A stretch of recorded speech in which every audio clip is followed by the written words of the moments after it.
नमस्कार, मैं सोनी ओझा और आप देख रहे हैं न्यूज प्लस 21 पर देश विदेश व राज्य की 10 प्रमुख खबरें। राहुल गांधी अमित शाह ने दी सीडीएस बिपिन रावत को श्रद्धांजलि।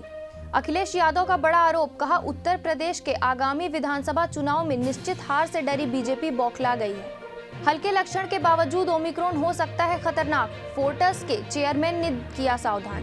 गर्लफ्रेंड ने नहीं उठाया फोन, लड़के ने कर ली आत्महत्या, मुंबई का मामला। आंदोलन खत्म होते ही घर वापसी शुरू, टिकरी सिंधु बॉर्डर से लौटने लगे किसान। खेल खेल में 2 साल के बच्चे की मौत, 5 साल के बच्चे ने फावड़ा चलाया, कट गई गर्दन, जशपुर जिले का मामला। कांग्रेस महासचिव प्रियंका गांधी से मीटिंग कर वापस लौटे छत्तीसगढ़ के 15 विधायक। रेप के आरोप लगाने के बाद जजपा जिला अध्यक्ष रमेश गोदारा ने दिया इस्तीफा।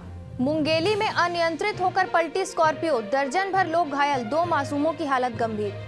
बर्फीली हवाओं से एमपी का मौसम सर्द, सबसे ठंडा रहा ग्वालियर, पारा 0.5 लुढ़ककर 60 डिग्री तक पहुंचा।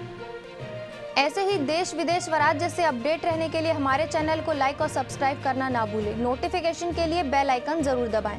देखते रहिए न्यूज प्लस 21, आपके हक की बात।